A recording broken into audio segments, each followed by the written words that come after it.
May 27th, 2020 holds a very special place in my heart, as it was exactly 10 years ago, not 2, not 5, not even 7, 10 years ago exactly to the day that I was accepted to write for Bleacher Report. It wasn't until May 29th, 2010, which was a Saturday, the Saturday of Memorial Day weekend, if I remember correctly, that I wrote my first article for the website, which I will commemorate with an article on Friday, not about that, but with a totally different article, separate of my anniversary and whatever. But I will be writing an article on Friday. It just so happens to coincide with the exact 10-year anniversary of when I wrote my very first article for Bleacher Report. 10 years ago today, started to write for the website, or was accepted to write, rather, for the website 10 years ago today, May 27th, 2010. And I wholeheartedly believe if it wasn't for that, this show wouldn't be possible, Wrestle Rant Radio wouldn't be possible, interviewing all these WWE superstars, Impact stars, Ring of Honor stars, AEW stars, even going to college and getting a degree in journalism would not have been possible.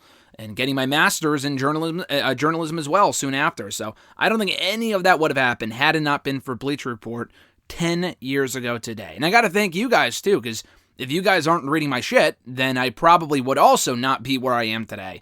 None of that would have even mattered had you guys not read my work and supported me along the way. So I thank you dearly for that. I know I won't make this incredibly long.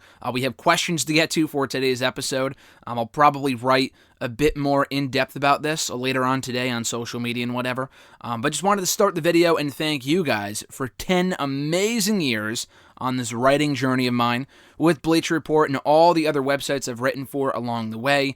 Means more than I could ever put into words. So thank you so much. But this is #AskGSM episode 339 here today for Wednesday, May 27, 2020. I am Graham GSM Matthews. Hope you guys are doing well. If you want to send in a question to the show, you can do so by tweeting me on the Twitter machine at WrestleRant with the #AskGSM. Find me on Facebook as well, facebook.com/Graham.GSM.Matthews. Leave a question on the post I usually put up on Tuesday nights, if not on the wall itself. And last but certainly not least, drop your question down below in the comment section on this very video. I'll include your question in next week's edition. So without further ado, let's get right into it now with FD from Facebook. His first question was, in the midst of the death of Hana Kimura, do you feel that it is time for wrestling companies, minor or major companies, to observe social media more vigilantly and cooperate with the police and the Anti-Suicide Foundation to inspect all of social media and preventing social media toxicity? I'm not really sure if you can go that far with pro wrestling. Cyberbullying and all this stuff that kind of... First of all, the Hana Kimura death is incredibly heartbreaking. Rest in peace. My thoughts, prayers, and condolences go out to the family, friends, fans of Hana Kimura. Wasn't overly familiar with her work. I know I've seen her in action a few times. I was actually there for the women's tag team match that she was a part of at the Madison Square Garden G1 Supercard show last year. I know I had recognized the name from somewhere, but only 22 years old when she killed herself on Friday. And the whole thing happened so quickly. I'm not sure if it was this question or another question here in the doc that made me think about it, but, people were saying, should the police have investigated it or whatever. I'll probably get to it later. But, obviously they should have done more to... I was going to say they should have done more to prevent it, but I think it happened so quickly, there really wasn't more that could have been done. I know Kairi Sane posted something about it, saying that she had seen the posts. Not just the tweet saying bye or whatever, those were concerning enough. And I didn't see any of this. I was out all Friday, so I just heard the news on Friday night when I came back from the drive-in that she had killed herself, which is terrible. But I think Kairi Sane had posted something saying that she had seen the post of her inflicting these wounds on herself, with all the marks, the blood, whatever, and that people went to go check up on her, and maybe she was fine, or maybe they got there too late. I'm not exactly sure. But either way, this is far from an isolated thing with pro wrestling. This goes for celebrity. This really goes for anyone. It could go for me. It could go for you. I feel like everyone. You're lying to yourself if you've never really been involved. Not to this extent. She was on a Netflix show and had nothing to do with wrestling. That's the thing. You were talking about, wrestling companies getting involved, minor and major, with the whole anti-bullying thing. WWE's doing the Be a Star thing for almost a decade, and how much good has that really done? It's a nice gesture, don't get me wrong. But nowadays, you need to do more than just go to schools and teach people about, the importance of not bullying people. Because now it's all online. I haven't been in elementary school in almost close to 10 years, over 10 years, obviously. It's not close to 10 years. I've been at elementary school for like over a decade and a half. But, I don't think bullying is still prevalent, of course. It's not like racism is completely gone either. Obviously, bullying and racism are two totally different things. But this stuff still goes on, even today. But bullying in particular, I don't think people are shoving each other into lockers as much as they were decades ago. It also depends on where you live and the culture and stuff like that. But I think a lot of it now with Twitter, Instagram, Snapchat, Facebook to a lesser extent, just because, I've been harassed on Facebook before when I was in high school, but Facebook really isn't the platform for that to happen anymore from what I've seen. It's more so Twitter. It's on Instagram. I'm not really overly familiar with TikTok and Snapchat and whatever. But this shit still happens, so it's not just a wrestling thing. I know WWE, from what I've heard from people who work there, that they do social media classes and, social media awareness. That's more in respect to being careful what you post, and I'm not really sure if it's about deflect criticism and stuff like that. For example, this isn't what you're talking about, but this came out yesterday, about the whole Alexa Bliss JD from NY drama. Now, I won't go into great detail about it. JD, I've not really been... I know who he is, of course, but I've never really followed his work closely. So I can't take one video that he said and say, oh my god, this guy's a piece of shit. I'm not a fan of his work, personally. But that's just me. It's just not my cup of tea. I'm sure other people out there aren't a fan of my work for whatever reason. That's totally fine. To each their own. But he had made a comment, apparently from about a year ago, that was reposted this past week, about him telling Alexa Bliss to... He was criticizing the character. That doesn't justify it at all. It was a dumb thing to say.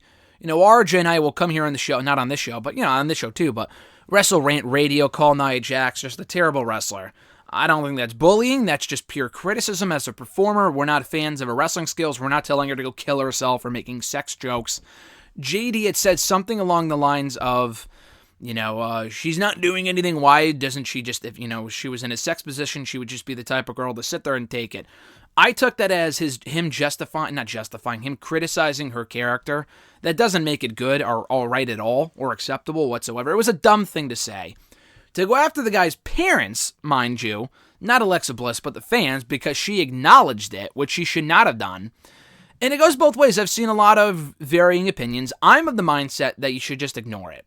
Because acknowledging it just gives these people what they want, and they'll continue to do it. That's just me. I know people will ignore it, and they'll continue to be harassed. I understand it's not you ignore it once, it'll go away. Sometimes it can go on for a while, especially when you're a person of such high, you're a celebrity of such high standing, someone like Alexa Bliss in WWE who has a lot of fans, a lot of followers, a lot of eyes on her at all times. It's different, but she acknowledged it. It opened up the floodgates for people to go after the guy's family, which was incredibly stupid. I'm not even sure how that even happens, but it did.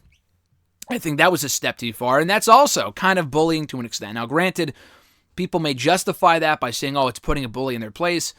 Yeah, telling the guy to just shut the fuck up, I think, is one thing, but to go after his family and send him death threats and say they're going to kill him, come on, that's a little much. I think that goes without saying, but... To go back to your question about the whole anti-bullying thing, we should all really, I'm not saying this is going to solve it, but let's try to be nicer to each other. Specifically in social media, it's a fucking cesspool, dude. I've been on Twitter now for almost 11 years. 11 years from next month. And there's a lot of good memories, but there's also a lot of fucking dumb trolls too. Not specifically just with me, but other people. Just don't acknowledge it. Criticism is one thing and whatever, varying opinions. You can have differing opinions. I love people who disagree with me, who are like, listen, I agree with you, or I could see what you're saying, but this is my opinion. When it gets nasty and you're like, oh, shut the fuck up, you're a mark, blah, blah, blah, and not just to me, but to other people from what I've seen, it's just not necessary, especially at a time like this. At a time like this, more negativity is the least of what we need right now. That's the last thing that we need at this particular moment is more negativity in the world. The whole COVID situation. There's more important things in life than arguing about dumb shit on social media that could have lasting effects. So let's just be nicer to each other. I've never understood why people will go out of their way to talk shit about people, not just on Twitter and just in general, but to then tag said person. I mean, that's even dumber. It's not like, oh, I said it to their face. You're really not, though. It's fucking Twitter, dude.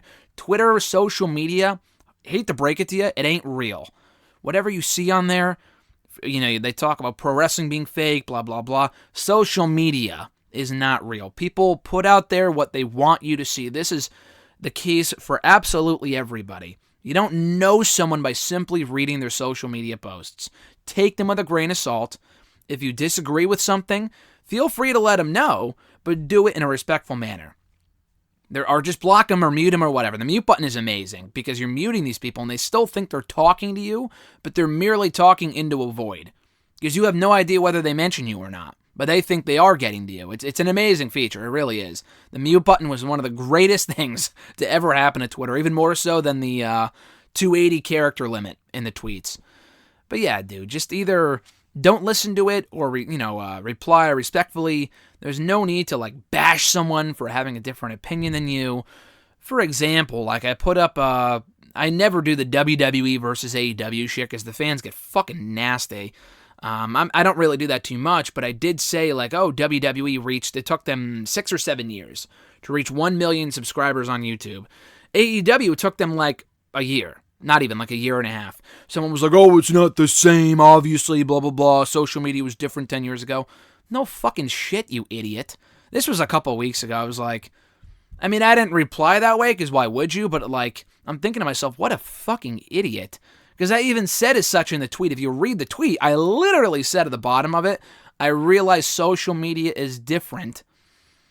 I understand it's different, whatever, than it was 10 years ago. So, of course, they're going to get the more subscribers quickly than WWE did, but it's still worth noting nonetheless. That's literally all I said. And most people got it and whatever. There was just this one moron. I won't name their name because that's giving them attention and whatever. They were like, oh, it's because blah, blah, blah. The social media is different. Did you read the tweet? Are you dyslexic? It literally says at the bottom of the tweet, I realize social media is different now than it was 10 years ago. YouTube is not what it was then that it is now. No shit. And if I want to post something I find interesting, I fucking will. No need to respond with the nasty, not nasty, but the snarky comments, to quote tweet it to all your followers. Get the fuck out of here. Who gives a shit? You know what I'm saying? I won't do that. I never really... Even if there's something I don't like, I don't quote tweet the person or get into an argument with them because it's such a waste of time, especially if you don't even follow the person. Who gives a fuck? You know what I mean? Just to keep it short and sweet here, just be nicer to each other. I don't really think wrestling working with the anti-bullying corporations, which they kind of already do with the whole Be a Star thing. I'm not really sure if that's effective or not. I'm not really sure that's going to work. Every company should be working with these, prevention places, suicide prevention, whatever. I totally agree with that, but it's not just wrestling. This goes for literally anyone out there, celebrity or not. Just be nicer to each other. That's all I ask. FD's second question, another cinematic match type and another arousing success with the AEW Stadium Stampede match at the recent Double or Nothing pay-per-view last weekend. Do you see cinematic type matches becoming a norm for major wrestling companies moving forward? And do you think this is beneficial for long-term success? Also, do you see cinematic type matches continuing to thrive post-pandemic? I think I've said this before. I love the cinematic matches, personally. I like the Money in the Bank matches. I liked what WWE did at WrestleMania with the Firefly Funhouse match and the Boneyard match. I liked... I already said Money in the Bank, but I like Stadium Stampede a lot. I even like what Impact's doing right now. Impact's doing a lot of cinematic type stuff too. They've been doing that stuff for a long time. Even well before the pandemic and shit started. They've been doing that for years, like with Ultimate Deletion, the, Rosemary stuff and whatever, which I'm not a big fan of, but I appreciate the effort and the creativity nonetheless. I just don't think you could do a Stadium Stampede type match with an arena full of people. That was the main event of the pay-per-view, as it should have been, because it was a great match. But they got away with it because there were no fans. No actual fans. I know they had, wrestlers in the audience and whatever. That's one thing. But I'm not going... For example, if I went to WrestleMania this year, and I paid God knows how many dollars to be in attendance for that event, I better be getting a match right in front of my fucking eyes. Like, to do what they did with the Hollywood backlot brawl years ago, they go in and out, and it ended up in the ring, that's one thing. But to watch a match on the screen, no matter how entertaining it is, when I could just as easily watch it at home, is a waste of money. So I think they're just doing it because of the pandemic, which they definitely are, I can guarantee you of that. And they're making the most of it. And they could still do cinematic-type matches once in a while. I'm not sure if it could always be the main event. Like, the Ultimate Deletion thing was the main event of Raw. WWE was scared that they would shit on it because it wasn't on... it wasn't in the ring. Like, for example, what was it? The House of Horrors match, which was abysmal, but they had done that a couple of years ago at the, what was it? The Payback pay-per-view? Backlash? I think it was Payback. The Payback pay-per-view in 2017. People watched that on the screen in the arena, I heard, and shit all over it because it wasn't happening in front of them. It just wasn't that good. But for the Ultimate Deletion match, to avoid that, they had matches in the arena. I'm not even sure if they showed the match. I don't think they did. In the arena. They just did other stuff instead. So I don't think we'll continue to get matches like this. Again, in the main event of pay-per-views, definitely not. On a regular Raw broadcast or Dynamite, to do it in the middle of the show, I think is totally fine. You can't do it every week.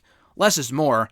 But I don't think they will be as prevalent post-pandemic just because to spend hundreds of dollars, if not thousands of dollars, on a WrestleMania main event only for it to be happening on the big screen when you could just as easily be watching at home, to me, just doesn't work. His next question, I don't know if this question is still relevant, but this week, but Sami Zayn, for opting not to compete at Full Sail because he prioritizes his health a lot more than, by staying at home, being stripped of the Intercontinental Championship. Do you feel this is already against what WWE said before, that their superstars who decided to opt out of competing because of health concerns with the whole pandemic will not be underutilized or being depushed like what Tony Khan promised for AEW? Do you feel that that his Intercontinental Championship stripping is unfair and unjust due to the WWE stripping Sami event, even though he did it for a good purpose? So here's my 2 cents on the whole Sami Zayn thing. Initially, I was thinking to myself, yeah, it's dumb. Because, for example, Brock could not be on the show for 3 or 4 months. They could go a couple months without an Intercontinental Champion. The thing is, though, with Brock, as other people have said, they know when he's coming back. I mean, they should never go 3 or 4 months without a world champion. I think that's completely inexcusable. And they've done it multiple times over the last 5 or 6 years. I think that's a complete joke, and they continue to do it. They were doing it up until WrestleMania this year with Brock. An Intercontinental Champion going MIA doesn't really matter, in my opinion. The belt means nothing anyway. But they thought, okay, this is an opportunity, since A, we don't know when Samuel will be back, and B, this is an opportunity to get more TV out of it, because it has made matches like AJ Nakamura, Elias and Corbin, Bryan and Gulak, and Hardy and Sheamus mean more, because they were all tournament matches, and the matches overall have been pretty good so far. So, it means something. We get some fresh faces in that championship picture. The championship all of a sudden doesn't mean anything. I won't say that. Like, they could give the belt to, AJ or Bryan. Doesn't mean it will mean more. Yeah, they're former world champions. But so was, Braun Strowman held it for a while. It did not mean he's not a former world champion at that point. But it didn't mean any more in his possession than it would have otherwise. So, anyway. With the Intercontinental title, I think it, doesn't really matter. I saw all these reports that, they might be burying him. That's all dirt sheet fodder bullshit until he comes back. If the guy comes back, if they were to release him or they were to bring him back and just bury the guy, not that he could really be buried any more than he was previously, just because he literally, before he won the championship, I don't think people remember this, he never won a match. Never won anything before he won the championship. He was a manager for Shinsuke, and even prior to that, he was losing a lot. The guy he has barely won any matches in the last 2 years. That's a fucking fact. So I'm not really sure how he could be buried any more than he already was previously.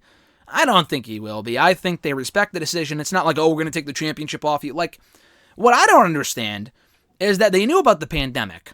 He was on SmackDown before WrestleMania. He was at WrestleMania. So if Sami had said, listen, I'm going to take time off after WrestleMania, why they would keep the championship on him at that point, I have no idea. That's a WWE call. It might have very well been Sami's fault too. This may not be WWE's fault. Sami may have only come to terms on, I'm not blaming him for going home, but he probably should have come to that decision a little quicker if he was the Intercontinental Champion. But again, the same thing can be said about Roman. He knew about the pandemic. He wanted to go home at WrestleMania. It's their choice, honestly. It may have been it was Roman's fault for not showing up in Mania. It was Sami's fault for probably not saying beforehand, yeah, I won't be here, take the championship off me, blah, blah, blah, make other plans. Shit happens. I mean, yeah, it may have been their fault, quote unquote, but it's their choice. WWE is giving them the option. It puts them in a precarious position, but shit happens. It's for a good reason. It's not like they're not showing up for work for some dumb reason. They're putting their health and safety first, especially with Roman, who just had twins. So I totally get it. I don't think he should be buried. I don't think he will be buried. I think that's just the dirt sheet saying, oh, he's getting buried because they're taking the championship off. I'm like, well, no shit. If he's not going to be here for a while and this thing may not end anytime soon, then why would they keep the championship on someone who won't be here, who we know won't be here, unlike Brock, who we know will be back? You know what I mean? So we'll see. If he comes back and they completely forgot that it even ever happened, and they don't even bother to put him back in the championship picture, which only makes sense because he never technically lost the title, then there's something going on there. But I won't believe that until we see it when he comes back to TV at some point down the road. At noob_n_co1991, their question was, do you think putting Charlotte Flair on all three brands is doing more harm than good to the women's division? Will we see a storyline where the Raw and SmackDown women's locker rooms have enough of Charlotte stealing the spotlight? What Raw and SmackDown women's locker rooms? I mean, I feel like there's barely any women on both brands, especially with Becky being hurt. SmackDown's women's division needs help as it is. The fact they had Tamina in the title picture speaks volumes. But anyway, I'm going to write all about this on Friday for Bleacher Report, again on the 10-year anniversary of when I wrote my first article for the website. But yeah, I do absolutely 120% believe this is doing more harm than good. Now, I said this when they put the belt on her at WrestleMania, that it was dumb to do that in the first place. It was fucking stupid, for a variety of reasons. The NXT women's division does not need her. Ratings have only gone down with her there, and I'm not saying that's her fault, but it's not like she's this ratings draw. And that's not why you should put people on the show. Like Matt Riddle, he ain't increasing the ratings either. That doesn't mean he's killing the ratings, but it's not a Charlotte Flair issue, but that was the logic behind putting the belt on her. Like, oh, we're going to boost ratings with Charlotte on NXT. It clearly didn't work. Raw could use her. Becky Lynch is out right now. I don't even really like her on Raw, to be honest with you. I mean, it's the best brand for her probably right now, because SmackDown already has Sasha and Bayley, and Raw had Becky and Charlotte. But, she's been beating Liv. She's been beating Ruby. Ruby cannot win a match to save her life, but, Liv was building momentum before she lost to Charlotte. And then she loses, and then she's cutting these weird-ass promos about being a millennial or some dumb shit. So, yeah, I'm not a fan of the whole Charlotte Flair bullshit. If they want to have her be the Raw Women's Champion or whatever, I'm not all into the idea, but it's something. It's better than having her go to a brand that does not need her. NXT does not need Charlotte Flair. Raw needs Charlotte more than NXT needs Charlotte. And it doesn't help with this whole brand-to-brand invitation bullshit that she was literally on every show last week, with the exception of main event, but who the fuck counts main event? She was on Raw, she beat Ruby. She was on NXT and attacking Io and Rhea. And then she was on SmackDown losing to Bayley. So it's pure overexposure, which is why I hate the switching shows bullshit and the brand-to-brand bullshit and the wild card rule bullshit, because it leads to overexposure.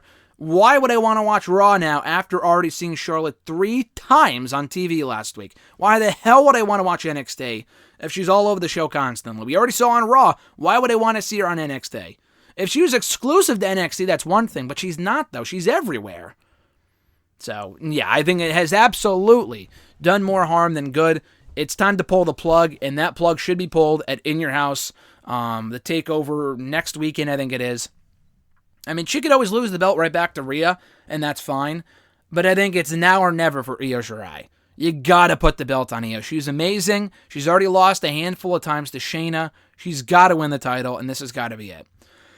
And she could always pin Rhea, and then you could kick off an Io-Rhea feud. I don't see why not.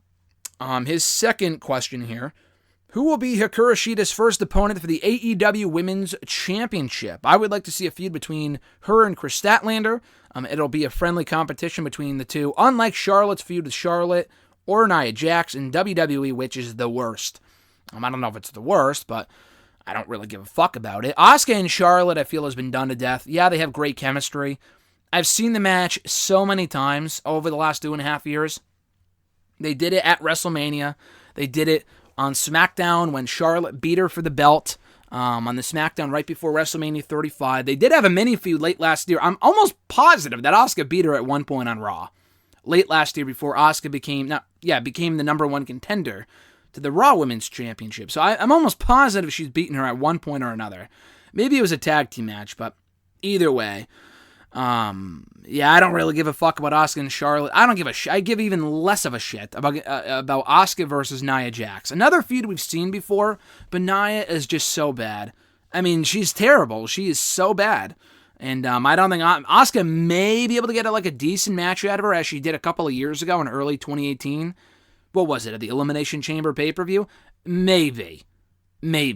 But I have zero faith because Nia is just, as a character, as a talker, as a wrestler, she is atrocious. Sheeta and Statlander I like.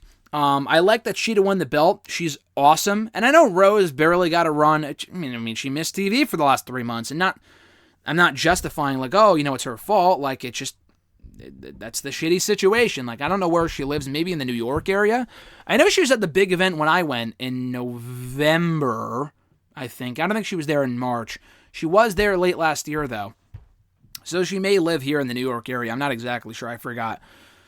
But, she just wasn't around, and I don't really know if she beat Sheeta. Who else is going to be built up to beat Rose? Because she already beat Statlander. She already beat Riho. I mean, I don't want to say she's beaten everybody, but, I don't give a shit about, what's her name? Big Swole? Okay, I don't give a fuck. I mean, she is good, but, they aired one promo for her on Dark, 6 months ago. That doesn't make me care about her at all. I guess you could say the same thing about Statlander, but the whole alien thing I like a lot more than Big Swole. I don't even know what Big Swole is supposed to be or what her character is. She's not bad, I just don't care. But anyway, though, I'm not really sure with the rest of that division who you build up to beat Rose. So, I mean, I guess they were teasing her and Big Swole at some point. They just never got around to it. So, with Sheeta, though, you could do her and Riho again. Remember, Riho beat Sheeta at All Out last year. I think a lot of people forgot about that. I had no idea who either of them were at that point, so it's probably why I forgot. But they had a match at the All Out pay-per-view, and Riho won to become one of the challengers to the AEW Women's Championship on the first episode of Dynamite, which she won by beating Rose. So you can go back to that. And Riho hasn't been on the show in forever, so I guess maybe it wouldn't be immediate anyway. Due to the whole quarantine thing, she can't be flown in regardless. So her and Statlander would be cool. Her and Baker is obviously a feud to go back to because they were supposed to, I was going to say they were supposed to face off at the pay-per-view, but they weren't actually. That was Baker and Statlander. But they were feuding. They had a great match on Dynamite a couple of months ago, and Baker was still taking shots at her in promos, and they were going back and forth in tag team matches and shit. So, Baker and Sheeta to me is the money feed for that division ultimately. Sheeta and Statlander would be cool. I think they've had a match before on Dark. Sheeta may have won. Statlander may have won. I don't remember exactly, but they've had matches before, tag team matches, whatever. I think that'd be a good use of Statlander / Sheeta. You could do her and Rose again, and I hope they do, because they had a great match the first time at the Double or Nothing pay-per-view last weekend. I'm trying to think of what other woman they have. They have Ford. Ford's a work in progress. They do need more women. Impact's women's division. They just signed Deonna Purrazzo. Is stacked. They have a really good women's division that honestly rivals WWE's. Maybe not WWE on the whole, but any in particular brand. They have a better women's division, I will tell you right now, than Raw and SmackDown. Maybe even combined, with Becky Lynch not there. It rivals NXT's, and NXT's might even be kind of losing its luster a little bit. I don't know where Rhea's supposed to be. I guess she's NXT, but Shayna's gone. Bianca's gone. So, NXT, I'm not really sure if their women's division is as strong as it. I mean, Deonna left, but that doesn't really matter. She wasn't doing anything. But, with Impact, though, you have Deonna Purrazzo coming in. You have Jordynne Grace as the champion. They have Tessa Blanchard, Ty Valkyrie, Kiera Hogan, Madison Rayne. Havoc, I'm not a big fan of. Rosemary's there. Tennille Dashwood, how could I forget? They have a lot of women. A lot of women. A lot of them are also very, very good. They just signed Kimberly, the former... I don't remember what her name was in WWE. She was in the Mae Young Classic a couple of years ago. If I heard the name, I'd be like, oh, yeah, I remember what it is. I'm not going to look it up, though, but they just signed her. They just signed Tasha Steelz, who I know from Ring of Honor and NWA. Good pickup for them. So yeah, they have a lot of great women in their company. And Deonna was just the latest. I think Deonna is the perfect addition to that Knockouts division. I said that last month, and I will say it again here. I like her, and I love the idea of her being an Impact. The bottom line is AEW needs help with their women's division. Omega was trying to defend the women's division on Twitter a couple days ago. I agree that Cheetah and Rose match was great. He said he loves their women's division, and that's awesome. Don't get me wrong. I think they have a good women's division. It's absolutely improved in the last year, but they don't have enough variety. Riho's not there, and she was barely even there. He's like defending the decision to put the belt on Rio at one point. She's not even fucking there, dude. She was never on the show. Oh, she was over in Japan. Then don't put the fucking belt on her. Makes no sense. Riho's not there. Awesome Kong went off to go film the show, and I'm not sure when she's going to be back. I'm sure they're not filming the show now, so I'm not really sure why she's not on the show anymore. Brandy doesn't wrestle anymore, nor should she. Allie hasn't wrestled in ages. I thought she'd be a good pickup for that women's division, but she's barely done anything. She's solely been a manager so far. Sadie Gibbs has only been on Dark. Big Swole has largely only ever been on Dark. Emi Sakura hasn't been on the show in months. Not that I even give a shit about her anyway, but their women's division, make no mistake about it, absolutely needs help. For Omega to pretend that it's all perfect, that they don't need anyone else, is a complete joke. Yeah, Sheeta and Rose are great. Baker and Statlander are good, but you can't survive off of those four forever. You're gonna need even more women at some point, or just use the people you have, because I feel like they have a lot of women they just don't do anything with. Shayna, whatever her name is, she's never on the show. Anna Jay, they just signed her. She's barely been on the show. They need to promote these women more. I feel like it's only 4 or 5 women. They're getting better, because it was the Britt Baker show for a long time. And I like Baker, but they needed to start pushing other women. They started to push Sheeta. I like that. Rose is getting better, but they need more than just that. It's merely the foundation of something that should be bigger than what it is. At Iwagu91, do you see Kenny Omega becoming AEW World Champion? Absolutely. It's more a matter of when than if, I think, for that. With Omega, I don't think it'll happen. I mean, he could be the one to beat Moxley, because Moxley beat him, and Omega was acting like all depressed after Moxley beat him at Full Gear last year. It could very well be Omega. I mean, it would be cool if it was a Darby Allin, Brian Cage winning the title would be awesome. It might be too soon, but, I mean, that'd be awesome. It very well might not be Omega, but it's an idea, though. So yeah, absolutely Omega will be champion eventually. It's only inevitable, in my opinion. His second question, do you think Owen Hart and Eddie Guerrero would have been on social media if they were still alive? I mean, isn't everyone on social media for the most part? I know Dean Ambrose, he is, but he doesn't really use it. Eddie, Owen seemed like after watching Dark Side of the Ring, he made it pretty clear he would have been out of wrestling after he retired. That's not to say that he wouldn't have been on social media, but it sounds like he wanted to go off and just enjoy his family and his normal life, whatever. So honestly, I don't see Owen Hart being the social media type. Maybe Eddie. Maybe. I'm not really sure about Eddie, but I don't think Owen Hart would have been the Twitter type. His next question, considering last week and this past Saturday being the 21st anniversary of Owen Hart's tragic death, speaking of whom, do you think May will now be seen as the one of the saddest months of professional wrestling? Maybe not the month itself, but this month in particular, May 2020, will go down absolutely as one of the saddest in wrestling ever. Between I mean, not just the month, but the week. Between the current COVID situation, and then Chad passing away, Sheeta passing away, Larry Zonka passing away. I think I talked about that last week here on the show. All heartbreaking shit. So absolutely one of the worst and saddest weeks in pro wrestling history.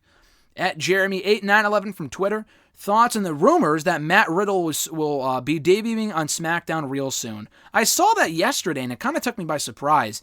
That might be why they're hot-shotting the Thatcher-Riddle feud, which came completely out of nowhere. These guys were literally teaming 2 weeks ago. And now they're having a cage match tonight. And granted, I'm looking forward to a Kurt Angle special guest rep. That sounds awesome. But it just seems way too soon. Why not save it for TakeOver? TakeOver's next weekend. That seems a little ridiculous. But anyway, yeah, maybe they're going to have Thatcher win, and then Riddle goes off to SmackDown. I don't know what you do with him on SmackDown. That's the problem. I don't see him beating Braun for the Universal Championship. I guess you could be an IC title player, but I'm really worried of what they're going to do to Riddle. I like Aleister Black, they've handled, for the most part, pretty well so far. I don't want Riddle to be the next Ricochet, who is a big star in NXT and doesn't mean jack shit on Raw. I like the Cedric Alexander tag team, but like he should mean a lot more than he does. A lot more. I don't want Riddle to become the next Ricochet on SmackDown. The Ricochet of SmackDown, I should say. So, again, what do you do with him? Does he face AJ Styles, who's now on SmackDown? Are they trying to boost SmackDown with Roman not being there and Sammy being there? You would kind of get that feeling. You know, they have Forgotten Sons, who gives a fuck? Could you have him feud with Sheamus, maybe? Possibly. You know, Bryan's there, maybe feud with Miz or Morrison, that'd be pretty cool. I just don't know what you do with them off the bat. I feel like they're still trying to figure out their mid-card division and upper mid-card and main event scene, because it's all over the place right now, which would explain why Miz and Morrison are going for the Universal Championship in a fucking handicap match at the Backlash pay-per-view. Why? Dude, why? That makes no sense. So if they can figure that shit out on SmackDown, maybe Riddle has a chance of being successful, but it does worry me. Because SmackDown has been way worse than Raw over the last, I would say, 6 months since they moved to Fox. Raw isn't always amazing, and SmackDown is 2 hours, but the creative is terrible. It's terrible. It's been getting better in certain respects. I thought last week's show was actually pretty good. One of the better episodes in a while. But overall, though, the show needs a lot of help. At RJ_Marceau, Mr. Marceau's question was, first of 2 questions, actually. If you were starting GSM's wrestling promotion, and you could have 1 male, 1 female, and a tag team from any wrestling promotion, who would you choose? Man, that's a great question. Female would have to be Tessa Blanchard. Now, you could say Charlotte. I think Tessa might be better than Charlotte. Especially as a talker, I think she's better. And so it's a tie between those two. I would probably go with Tessa. I forgot to write down answers for your question, so I'm kind of going off the top of my head right now. I'm sure I've answered this before. For male, it's tough to say. It really is, just because, I don't know, there's so many good talents. Like, I wouldn't say AJ Styles, because the guy's 40-something years old. But you also have to have someone who has enough notoriety right off the bat to build a company around. So maybe like an Adam Cole, who I think has a lot of potential. I think he's awesome. He's a great wrestler, a great talker. He looks like a company guy. So probably Adam Cole. I'm trying to think of other people. Like Rollins is already in his mid-30s. Maybe Rollins. Bryan is nearing the end of his career, so it wouldn't be Bryan. There's a lot of other great talents out there. Okada. There's a lot of good people in AEW. Probably Adam Cole. I'm not sure if that'd be a popular opinion, but I think just the perfect package. The only thing he doesn't have going for him is that his size, but dude, and Bret Hart and Shawn Michaels were like the faces of WWE, were the top guys for the better part of the 90s, and they were no Hulk Hogan either. So I think Adam Cole will be perfectly fine. For a tag team, that's a good question too. I love the Young Bucks. It might be the Young Bucks. Again, they're also in their mid-30s. I'm not sure if they're the next up-and-coming tag team. I mean, the easy answer would be Undisputed Era to kind of, supplement Cole. Fish and O'Reilly might be them, but I'm trying to think. The Usos have been around forever. They're one of the best tag teams out there today, so it might be them. The Usos, the New Day are very marketable, so maybe New Day. It's really tough, dude. It's really tough. Because the Young Bucks are great, too. Lucha Bros are amazing, but, I'm not... I don't know. I don't know. You know what? I'm going to say the fucking Lucha Bros. I think if utilized properly, they could be the top tag team in the entire world. And at a point, they were. But then AEW just proceeded to make them less than special, and, they haven't really done much since. So, I'm going to say Lucha Bros. Lucha Bros, Adam Cole, and Tessa Blanchard. What a crop of competitors right there. Those are the people I would build a company around. Maybe not popular opinions, but those would be my choices. His second question, where does Double or Nothing 2020 rank compared to the other AEW pay-per-views so far? Good question. I was thinking about that too. I really like Double or Nothing. I don't know if it was their best show. Without a crowd, it's kind of tough to say it's its best show. They've had a lot of good pay-per-views. There has yet to be a bad pay-per-view. Like, I think Fyter Fest and Fight for the Fallen would be their weakest, because I remember very little about them. And they weren't supposed to be any big pay-per-views anyway. It might be Double or Nothing from last year, because it kind of kicked off everything. And granted, I was there, so I'm biased. But, All Out was very good. I don't remember that being, like, the best show of the year at all. But it was a good show. Full Gear and Revolution I thought were on the same level as being great shows, not pay-per-view of the year, but with Revolution I think they kind of peaked with the tag team match. MJF and Cody was meh. Jericho and Moxley I liked a lot. The women's match was not good. Between Rose and Statlander, that sucked. Hager and Goldust, or Rhodes, Dustin Rhodes was not that good. Darby and Sammy had a good match. From Full Gear, the main event was very polarizing between Moxley and Omega. So I'm not sure if I could say that was the best show they've ever done. Although I did love Cody and Jericho. I thought they had a great match. I thought the Bucks and Santana and Ortiz had a good match. Rio and Emi Sakura, I could not give two fucks about that match. I'm trying to think what else was on that show. I think they had like a tag team title match with SCU and Private Party and Lucha Bros. I think that was a good match. I don't really remember. But I think that and Revolution are on the same playing field. I would probably put it would probably be Double or Nothing, All Out, it's hard to say where like Double or Nothing this year ranks. I thought it was a very good show. I walked away very satisfied. I think that Stadium Stampede had a lot to do with that. It wasn't a perfect show, which I'll get to momentarily. So that's why I don't really know where to rank it. But I think Double or Nothing last year is still the best show they've ever done, if only for the energy in the arena and everything feeling like a big deal, because it was their first major show. So probably Double or Nothing would be their best pay-per-view. This year's, without fans, it's tough, but I did think it was a good show. So it'd probably be in the middle there somewhere. I think it might have been better than Full Gear and Revolution, but it wasn't as good as maybe All Out and All Out and Double or Nothing from last year. Because All Out, they had that awesome ladder match between Lucha Bros and the Young Bucks. Paige and Omega was a good match in the main event with Jericho becoming the champion. Ishida and Riho had a good match. They had the Casino Battle Royale with the women on the pre-show, which was all right. They had, what else? They had Pac and Kenny Omega, which was a great match. So, I thought that was a great show, too. It's really hard to say. I really have to go back and watch them all, but I thought this year's show was very good, though. At Reborn Again, John Ritland from the Twitter machine as well as YouTube. Check out his channel, Real Honesty with John Ritland. Great stuff. His first question was, so WWE finally realized having some wrestlers around the ringside area would help Raw feel a bit more passable. But did the reactions feel rehearsed at all, or am I just being cynical? I don't know if they felt rehearsed, but Alexis made a great point when we were watching it.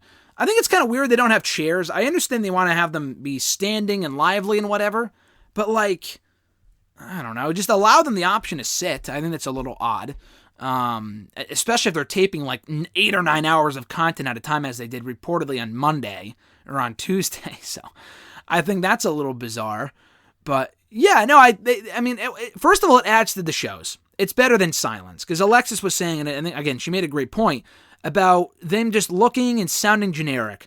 Dexter Lumis should not have been out there. They're pushing this guy hard in NXT right now. I don't love the guy, but he's growing on me, and Alexis likes him a lot. To see him sitting there as this creepy character in NXT, but he's sitting there in the front fucking row with a fucking Randy Orton t-shirt on is ridiculous. Like, dude, that's just dumb. That's not his fault, but I'm sure they just gave these people random... like if they were allowed to be their characters in the crowd, like AEW's doing with MJF and Shawn Spears and people like that, then that'd be interesting. But like, Shotzi Blackheart is just another person. Rick Boogs is just another person. And not Boobs, it's Rick Boogs. He hasn't been on the show in forever, but he's great. So, yeah, I don't know. I like it. It's an improvement, but they could be doing better with it. I completely agree. So, I don't know if it felt rehearsed, but they were cheering all the good guys and booing all the bad guys, blah, blah, blah. And it was lively. It was nice. It's not as good as AEW's, and I hate to compare the two, but it's true, because they came up with the idea first. It's a step in the right direction. The plexiglass, I don't really understand, and maybe that'll just be their standard for when they go back to having normal shows. I don't understand it just because they're all employees. And didn't they test all these people? Like, that I don't really get. I think that's a little weird. But other than that, I think it's cool, but... yeah, they could come across as a little less generic. I agree with Alexis. It reminded me of the people in the video games who were just standing there like moving around at the same exact pace all match long, wearing the same fucking generic-ass t-shirts and stuff like that. I think they can kind of add some variety or make it interesting or whatever, like AEW has, but again, I can't complain because it's a step in the right direction. His second question, so all things considered, would you consider Double or Nothing a success as far as match quality, building up future feuds, etc.? Yeah, I would, absolutely. I walked away very satisfied. They had Brian Cage debut, which I thought was great. And someone else asked me about this later, so I'll get to it now, though. Brian Cage debuting was great, was very awesome. I thought it was a great moment. The ladder match was very good. I thought Shida and Rose had one of the best women's matches, if not the best women's match in AEW to date. I thought they killed it. I liked Lee and Moxley a lot. It wasn't an amazing match, but it was pretty good. The Stadium Stampede match was the highlight of the night. From a match standpoint, MJF, I almost said JBL, God forbid, MJF and Jungle Boy had a great match too. But yeah, I think the good definitely outweighed the bad. Having a mini crowd there definitely helped. Cody and Archer didn't really live up to my lofty expectations, but it was still solid. But yeah, no, I would definitely say it was a success. You can't really say, it's hard to say it's a success because I don't know what the buy rate is. But also, we'll see what happens tonight on Dynamite and in the coming weeks on Dynamite. Because, if I don't remember what it really set up, if nothing was set up, we won't know until tonight. We won't know what they do until tonight or next week. So I can't really call it a success yet. But in terms of pure enjoyment factor, match quality, and stuff like that, overall, yes, I would consider it a success. I thought it was a great show, all things considered. His third question here. So how long do you think it'll be before WWE and AEW push to have at least 50% crowd capacity for their shows? 2 months, 4 months, maybe 6? I'm not sure if that's a WWE or AEW call. I feel like they might follow in the footsteps of other people when it comes to that type of thing, with concerts and whatever. I think they'll lead the charge for the rest of wrestling. So, if WWE starts to let in 50% capacity, then, indie shows might follow suit, or Impact, or Ring of Honor, or whatever. They'll set the standard, but they may not even set the standard for the entire industry of entertainment. It might be concerts first, or whatever. So, I don't think it'll be 2 months, maybe by September, because, Boston shut everything down until, September. So, we were supposed to go to Dynamite in Boston in early August. That's probably off the cards now. It was supposed to be in mid-April, but obviously got bumped. So, anyway, yeah. So with the shows, there's a pretty good chance it might not be, I would say probably 6 months. Things might slowly, actually 4. 4 is probably a safer number. I think by September, we'll have more people in the buildings. It very well might be before then, but I feel like they'll play it by ear for the summer, and then they'll go from there. So not 2, I think 2's too quick. I think 6 might be too late. I think 4 sounds just about right. At Time Bomb Zone from Twitter, with the Michael Elgin and Sami Callihan feud that looks like it's happening, who's the face and who's the heel?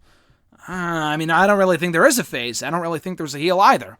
It's a good feud. I thought Elgin really would advance over Trey last night, go on to win the entire tournament. Obviously, that's not happening. The number 1 contenders tournament, that is, to the Impact World Championship while Tessa Blanchard's away.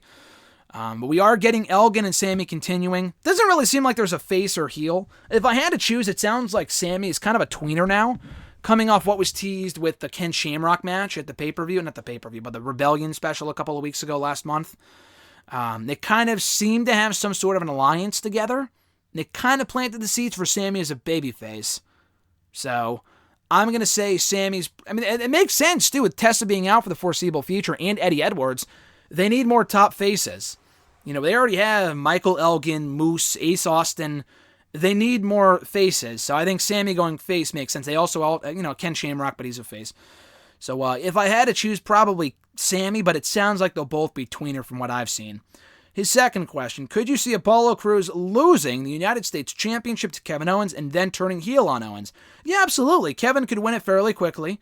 A lot like when Christian lost the World Championship to Randy Orton all those years ago. Now, that was dumb. I don't know if it would be dumb, but to take the belt off of Apollo so soon, I would give him a little run, personally. You could do that. I don't want to see that. We've already seen Kevin Owens as U.S. champion before. Have him feud with Garza for a little while. I like that idea. I like that feud, the idea of that feud. Keep the belt on Apollo. The belt means nothing, but if they book him properly, it could mean something. So we'll soon see. But it's an idea. I know there were rumors a while ago, around the time that he got hurt, quote unquote, that they might be turning him heel. And I don't hate the idea. I think he's better off as a babyface, and he's the United States champion now. So it's not like he came back and he continued to lose. He lost his spot, then he goes heel. Like, that would have made sense, but they've already rehabbed him. He's already won the championship, so why turn him heel at this point, you know? Maybe down the road, and it might work. Maybe you pair him with MVP, put him with Bobby Lashley. It's not a black thing, but it just might make sense because MVP's a great talker, and he could talk for Apollo. But yeah, I don't mind the idea, but I would keep the belt on Apollo for a little while before going down that road. I feel like they have enough heels in that mid card. They need more faces, I feel. I know they just moved AJ over to SmackDown, but still, I would keep Apollo face for at least a little while.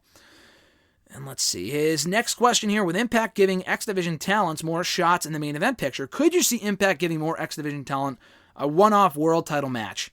I mean, you say starting, but this has been going on, dude, for a long time. I mean, Austin Aries is a former X Division, X Division too, but is a former world champion in Impact. With the whole Option C thing, that started with him. So it's not like they've never pushed X Division title or X Division talent before. Chris Sabin the year after that.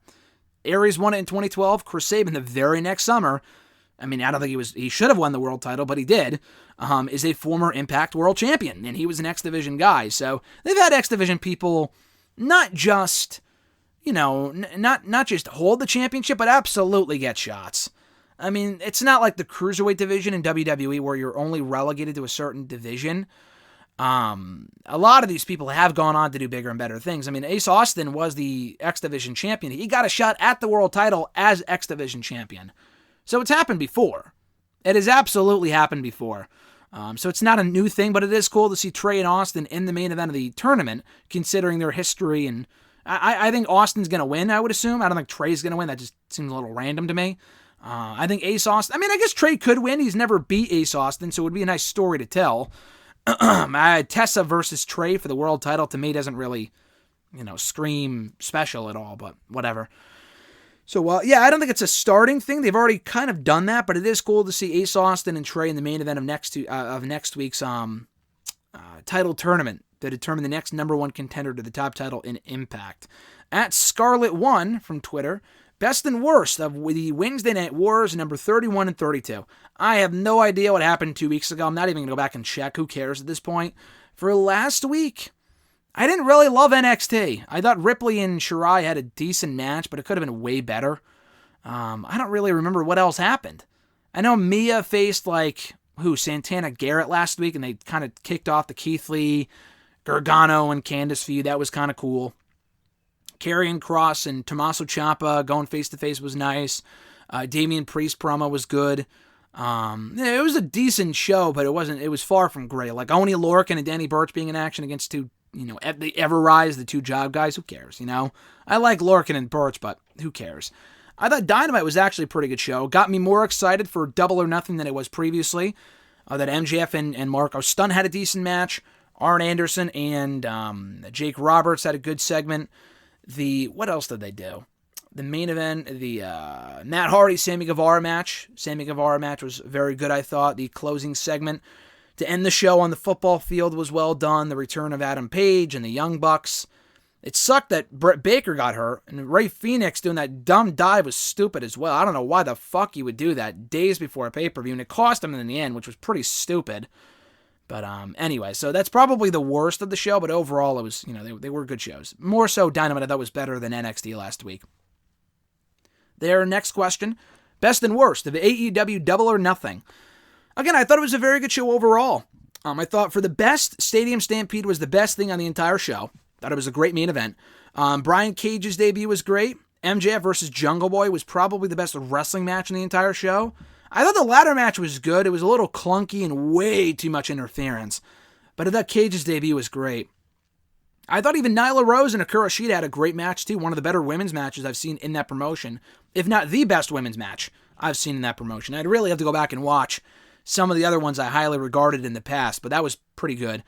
For the worst, Cody and Archer I wouldn't put in worst, but it wasn't as good as I was hoping for. Too much bullshit with Roberts and Arn and Tyson. Just stop. But it probably would have been better with a crowd. Cody's matches are usually better with a crowd, but it was good though. Chris Statlander and Penelope Ford wasn't terrible, and the effort was there, but it meant nothing. And it was supposed to be Statlander versus Baker, so they were put in a precarious position, but Baker got hurt, so that's why they had to change the match. It was decent, but it felt like something you would see on Dynamite. The worst by far thing from the entire show was Dustin Rhodes versus Shawn Spears. What the fuck was that shit?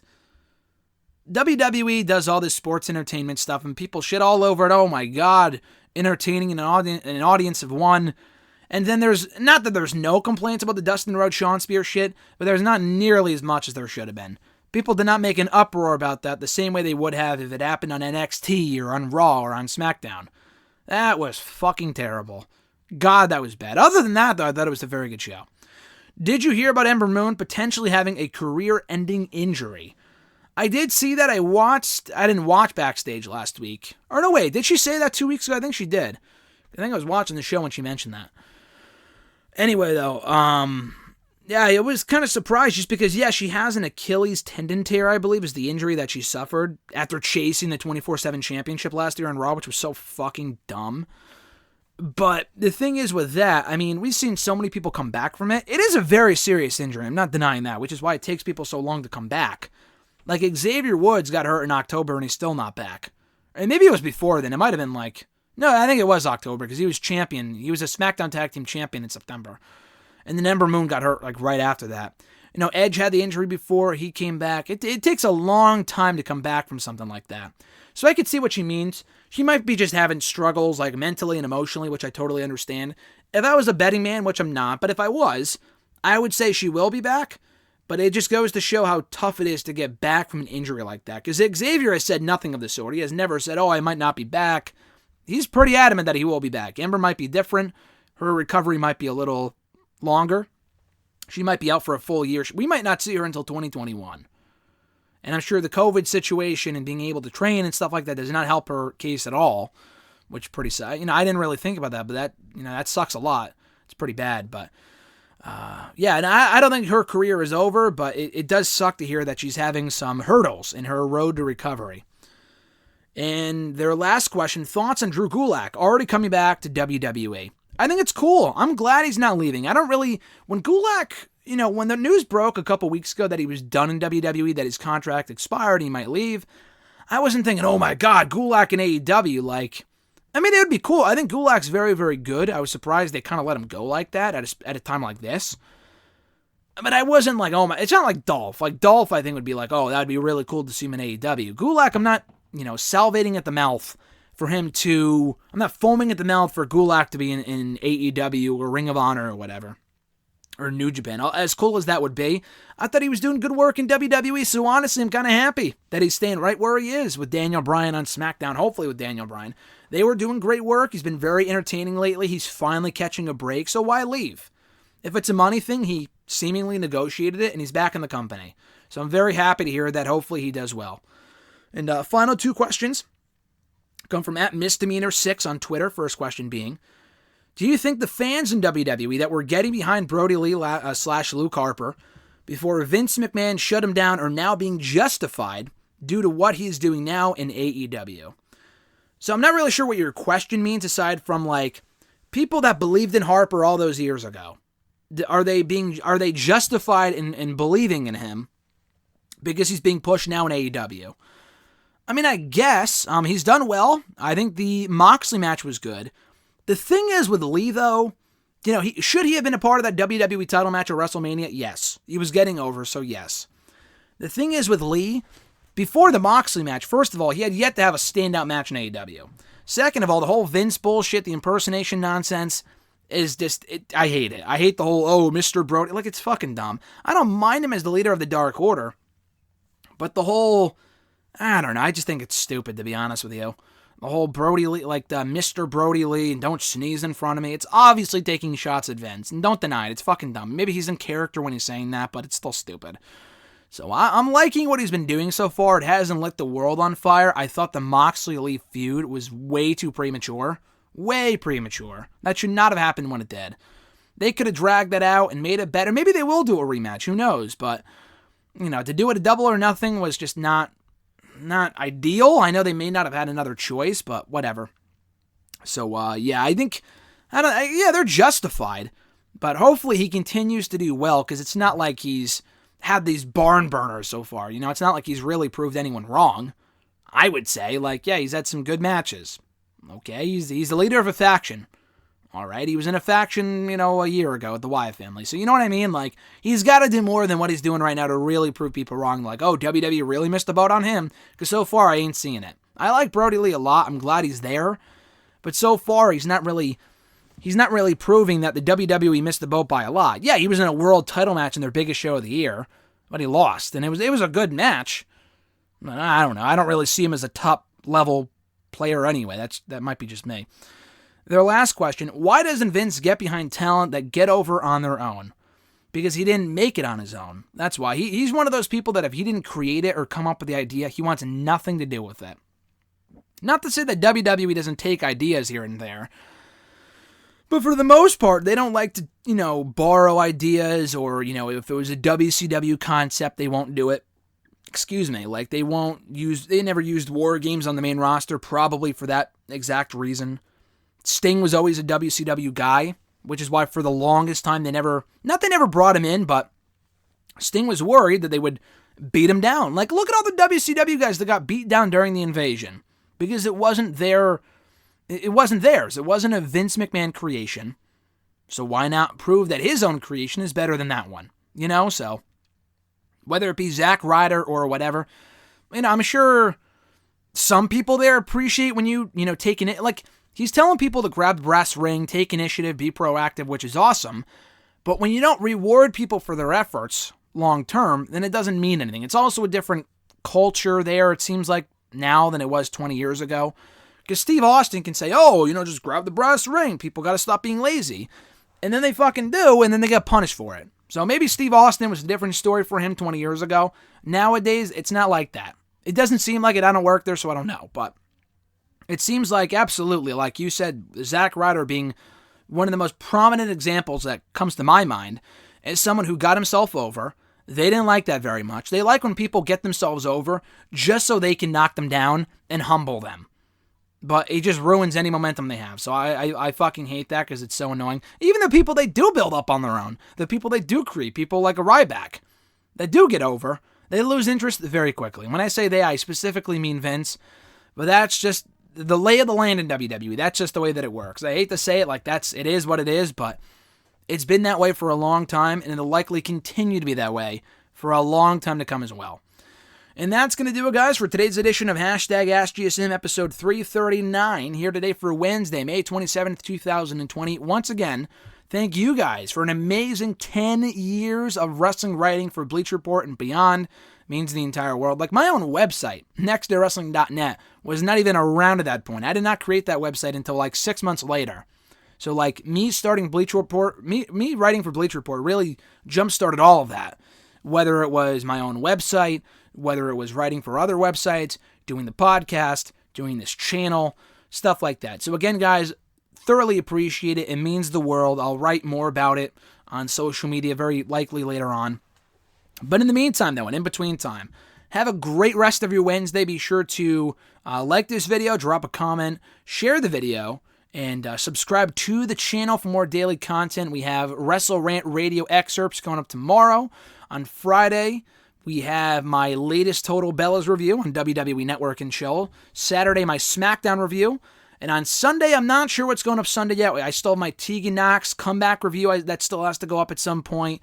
All my Dark Side of the Ring reviews that I've just recorded every week for the last month and a half now, that all have to go up over the course of the next couple of weeks. The MCU Rewatch Review Series. There's a lot of stuff to subscribe for, so hit that subscribe button. Never miss a video. Hit that notifications button as well. As far as this show is concerned, be sure to send in a question to me on Twitter by tweeting me at WrestleRant with the hashtag AskGSM.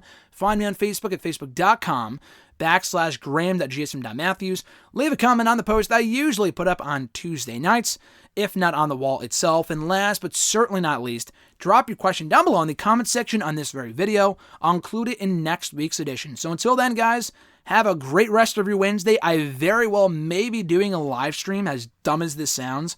It didn't happen last Wednesday. RJ and I did one on Saturday last week. It happened Wednesday. We put it up on Saturday. I had a Double or Nothing last week. We did like my first premiere here on the channel, which was cool, of us watching Double or Nothing 2019, which we were there for.